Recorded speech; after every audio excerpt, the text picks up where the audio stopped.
Welcome back to the Goddess of Mystery and Mayhem. I will be bringing different topics to my channel to bring a variety of topics here. If there is a certain story you like me to do for any of you, put it in the comments and I will do it. Okay, let's begin our story. The Bordens received only 29 whacks, not the 81 suggested by the famous poem, but the popularity of the poem is a testament to the public's fascination with the 1893 murder trial of Lizzie Borden. The source of that fascination might lie in the almost unimaginably brutal nature of the crime, given the sex, background, and age of the defendant, or in the jury's acquittal of Lizzie in the face of prosecution evidence that most historians today find compelling. On a hot August 4, 1892, at 92 2nd Street in Fall River, Massachusetts, Bridget Maggie Sullivan, the maid in the Borden family residence, rested in her bed after having washed the outside windows. She heard the bell at City Hall ring and looked at her clock. It was 11 o'clock. A cry from Lizzie Borden, the younger of two Borden daughters, broke the silence. "Maggie, come down.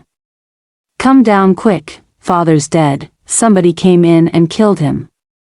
A half hour later, after the body, hacked almost beyond recognition, of Andrew Borden had been covered and the downstairs searched by police for evidence of an intruder, a neighbor who comforted Lizzie, Adelaide Churchill, made a grisly discovery on the second floor of the Borden home: the body of Abby Borden, Lizzie's stepmother.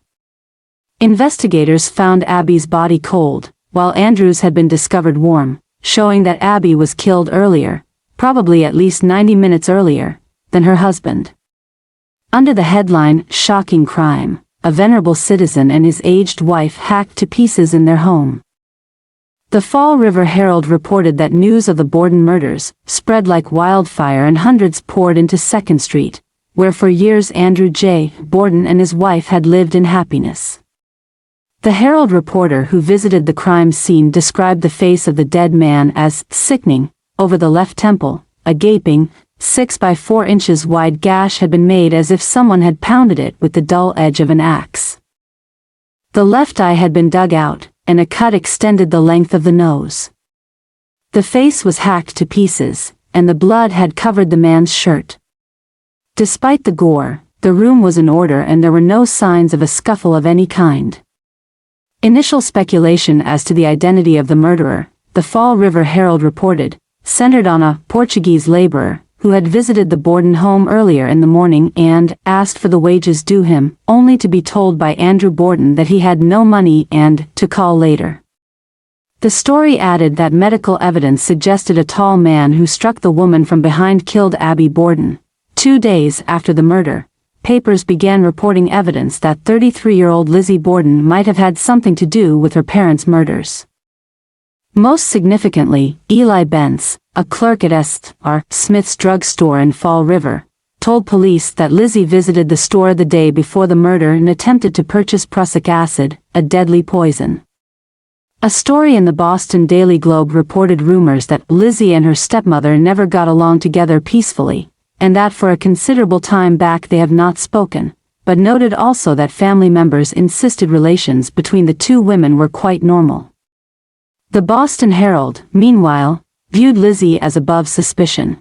From the consensus it can be said, in Lizzie Borden's life there is not one unmaidenly nor a single deliberately unkind act. Police concluded the murders must have been committed by someone within the Borden home, but were puzzled by the lack of blood anywhere except on the bodies of the victims and their inability to uncover any obvious murder weapon. Increasingly, suspicion turned toward Lizzie, since her older sister, Emma, was out of the home at the time of the murders.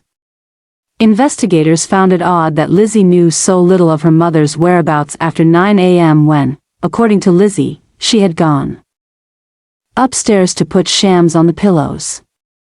They also found unconvincing her story that, during the 15 minutes in which Andrew Borden was murdered in the living room, Lizzie was out in the backyard barn looking for irons, lead sinkers, for an upcoming fishing excursion. The barn loft where she said she looked revealed no footprints on the dusty floor, and the stifling heat in the loft seemed likely to discourage anyone from spending more than a few minutes searching for equipment that would not be used for days. Theories about a tall male intruder were reconsidered, and one leading physician explained that hacking is almost a positive sign of a deed by a woman who is unconscious of what she is doing. On August 9, an inquest into the Borden murders was held in the courtroom over police headquarters. Before criminal magistrate Josiah Blaisdell, District Attorney Hosea Knowlton questioned Lizzie Borden, Bridget Sullivan, household guest John Morse, and others. During her 4-hour examination, Lizzie gave confused and contradictory answers. 2 days later, the inquest adjourned, and Police Chief Hilliard arrested Lizzie Borden. The next day, Lizzie entered a plea of not guilty to the charges of murder and was transported by rail car to the jail in Taunton, 8 miles to the north of Fall River. On August 22, Lizzie returned to a Fall River courtroom for her preliminary hearing, at the end of which Judge Josiah Blaisdell pronounced her probably guilty and ordered her to face a grand jury and charges for the murder of her parents. In November, the grand jury met. After first refusing to issue an indictment, the jury reconvened and heard new evidence from Alice Russell, a family friend who stayed with the 2 Borden sisters in the days following the murders. Russell told grand jurors that she had witnessed Lizzie Borden burning a blue dress in a kitchen fire allegedly because, as Lizzie explained her action, it was covered with old paint. Coupled with the earlier testimony from Bridget Sullivan that Lizzie was wearing a blue dress on the morning of the murders, the evidence was enough to convince grand jurors to indict Lizzie for the murders of her parents. Russell's testimony was also enough to convince the Borden sisters to sever all ties with their old friend forever. The trial of Lizzie Borden opened on June 5, 1893, in the New Bedford courthouse before a panel of 3 judges.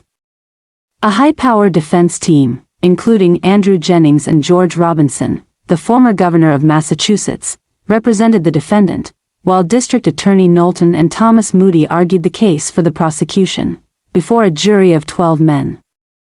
Moody opened the state's case.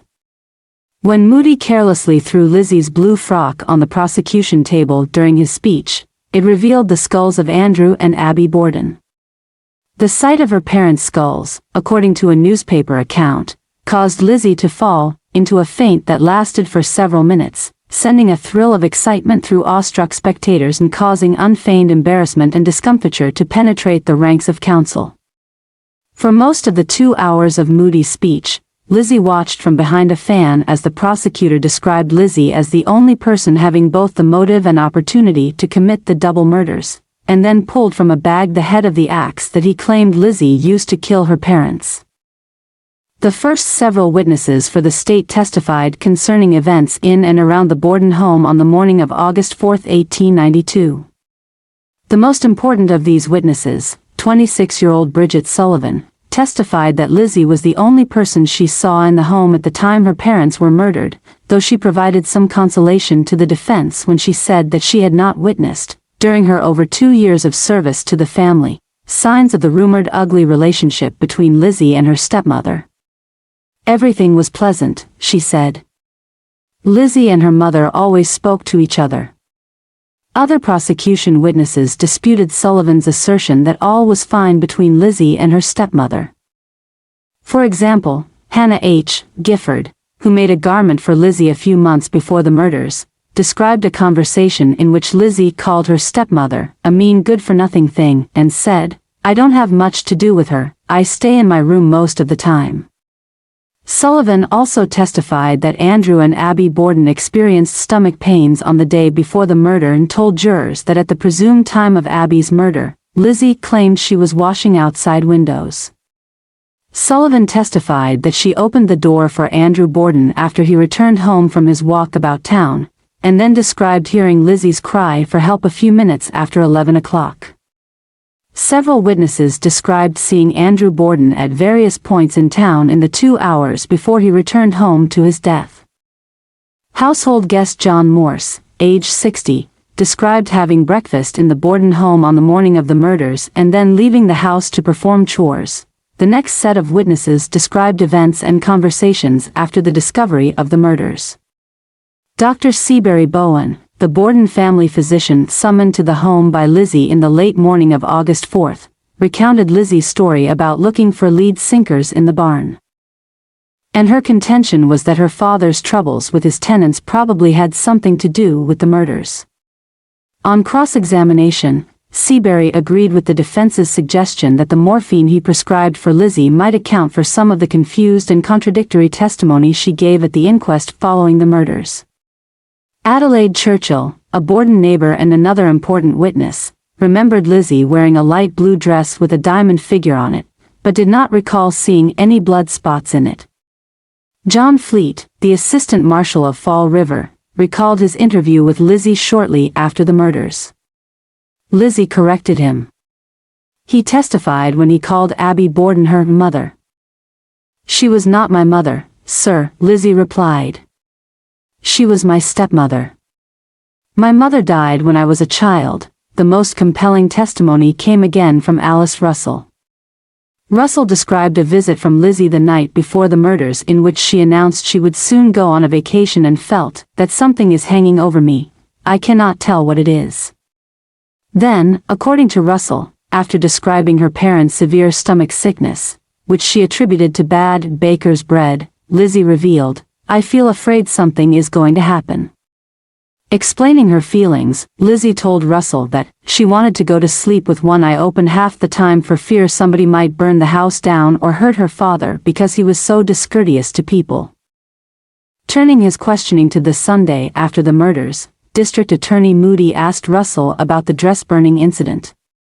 Russell recounted that when she asked Lizzie what she was doing with the blue dress, she replied, "I am going to burn this old thing up. It is covered with paint." On cross-examination, defense attorney George Robinson attempted through his questions to suggest that a guilty person seeking to destroy incriminating evidence would be unlikely to do it in so open a fashion as Lizzie allegedly did.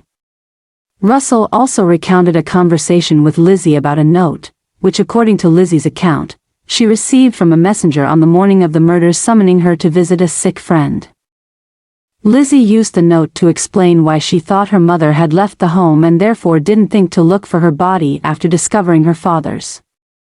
Despite a thorough search of the Borden home, the alleged note never was found. Russell said she sarcastically suggested to Lizzie that her mother might have burned the note.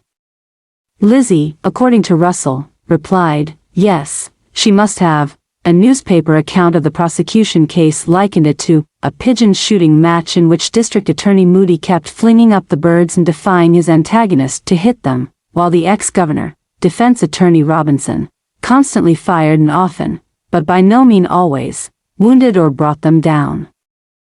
Robinson's performance impressed reporters, with one writing that the ex-governor is certainly without equal in New York City as a cross-examiner. Robinson seemed ready to turn more or less to his account nearly every government witness, according to one trial reporter. The defense made its case using, for the most part, the state's witnesses.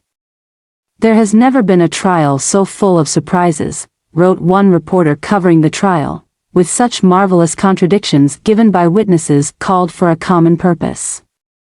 The defense kept hammering at the contradictory testimony of key prosecution witnesses.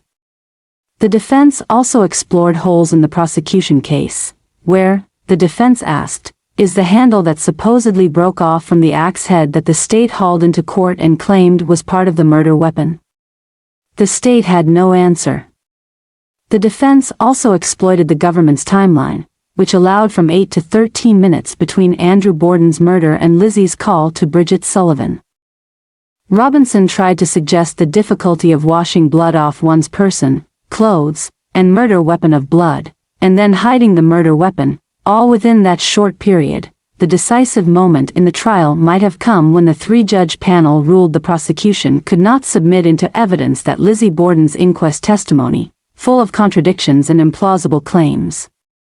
The judges concluded that Lizzie, at the time of the coroner's inquest, was for all practical purposes a prisoner charged with 2 murders and that her testimony at the inquest, made in the absence of her attorney, was not voluntary. Lizzie should have been warned, the judges said, that she had a right under the Fifth Amendment of the Constitution to remain silent. The judges rejected the state's argument that Lizzie was only a suspect, not a prisoner, at the time of the inquest, and that anyway her statement should be admitted because it was like a denial rather than a confession. The prosecution rested its case on June 14 after one final defeat. The state wanted to have druggist Eli Bentz recount for the jury his story of Lizzie Borden visiting a Fall River drug store on the day before the murders and asking for 10 cents worth of prussic acid, a poison. With the jurors excused, each leaving the courtroom with a palm leaf fan and ice water, the state tried to establish through medical experts, druggists, furriers, and chemists, the qualities, properties, and uses of prussic acid. The judges, after listening to the state's foundational case, concluded that the evidence should be excluded. The defense presented only a handful of witnesses. Charles Gifford and Uriah Kirby reported seeing a strange man near the Borden house around 11 o'clock on the night before the murders. Dr. Benjamin Hanafai testified he saw a pale-faced young man on the sidewalk near 92 2nd Street around 10:30 on August 4. A plumber and a gas fitter testified that in the day or two before the murders they had been in the Borden's barn loft, casting doubt on police assertions that Lizzie's alibi was suspected because dust in the loft appeared undisturbed. Emma Borden, the older sister of Lizzie, was the defense's most anticipated witness. Emma testified that Lizzie and her father enjoyed a good relationship. She told jurors that the gold ring found on the little finger of Andrew Borden's body was given to him 10 or 15 years ago by Lizzie and he prized it highly. Emma also insisted that relations between Lizzie and her stepmother were cordial. Even as she admitted to lingering resentment herself over the transfer by her father of a Fall River home, which Emma called grandfather's house, to Abby and her sister.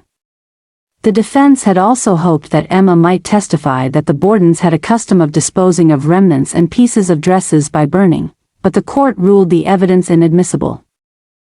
Summing up for the defense, A.V. Jennings argued, there is not one particle of direct evidence in this case from beginning to end against Lizzie A. Borden. There is not a spot of blood, there is not a weapon that they have connected with her in any way, shape, or fashion. Following Jennings, Governor Robinson, in his closing speech for the defense, insisted that the crime must have been committed by a maniac or a devil, not by someone with the respectable background of his client. He said the state had failed to meet its burden of proving guilt beyond a reasonable doubt, and that it was physically impossible for Lizzie, without the help of a Confederate, to have committed the crime within the timeline suggested by the prosecution. Robinson ridiculed the theory that Lizzie might have avoided getting blood spots on her clothes by killing her parents while stark naked, and argued that the murders might well have been committed by an intruder who passed out of the house undetected. After Hosea Knowlton's able summing up of the prosecution's evidence, Justice Dewey charged the jury. According to one newspaper report, had the judge been the senior counsel for the defense, making the closing plea on behalf of the defendant, he could not have more absolutely pointed out the folly of depending upon circumstantial evidence alone. It was, the newspaper said, a remarkable charge, a plea for the innocent. Justice Dewey told jurors they should take into account Lizzie's exceptional Christian character, which entitled her to every inference in her favor. The jury deliberated an hour and a half before returning with its verdict. The clerk asked the foreman of the jury, "What is your verdict?" "Not guilty," the foreman replied simply. Lizzie let out a yell, sank into her chair, rested her hands on a courtroom rail, put her face in her hands, and then let out a second cry of joy. Soon, Emma, her counsel, and courtroom spectators were rushing to congratulate Lizzie. She hid her face in her sister's arms and announced, "Now take me home. I want to go to the old place and go at once tonight." Papers generally praised the jury's verdict. The New York Times, for example, editorialized, "It will be a certain relief to every right-minded man or woman who has followed the case to learn that the jury at New Bedford has not only acquitted Miss Lizzie Borden of the atrocious crime with which she was charged but has done so with a promptness that was very significant." The Times added that it considered the verdict a condemnation of the police authorities of Fall River who secured the indictment and have conducted the trial. Not stopping there, the Times editorialist blasted the vanity of ignorant and untrained men charged with the detection of crime in smaller cities. The police in Fall River. The editorial concluded, are the usual inept and stupid and muddle-headed sort that such towns manage to get for themselves. It is probably fair to say that, however likely it might be that Lizzie did murder her parents, the prosecution failed to meet its burden of proving guilt beyond a reasonable doubt. The state's case rested largely on the argument that no one else could have committed the crime. For the Borden jury that, and a few other suspicious actions on Lizzie's part, such as burning a dress, turned out not to be enough for a conviction. Had the defendant been a male, some speculate, the jury might have been more inclined to convict. One of the defense's great advantages was that most persons in 1893 found it hard to believe that a woman of Lizzie's background could have pulled off such brutal killings. After the trial, Lizzie Borden returned to Fall River, where she and her sister Emma purchased an impressive home on the hill, which they called Maplecroft. Lizzie took an interest in theater, frequently attending plays and often associating with actors, artists, and bohemian types. Emma moved out of Maplecroft in 1905. Lizzie continued to live in Maplecroft until her death at age 67 in 1927. She was buried by the graves of her parents in Fall River's Oak Grove Cemetery. So who do you all believed killed the Bordens? Let me know in the comments below. Thanks for listening.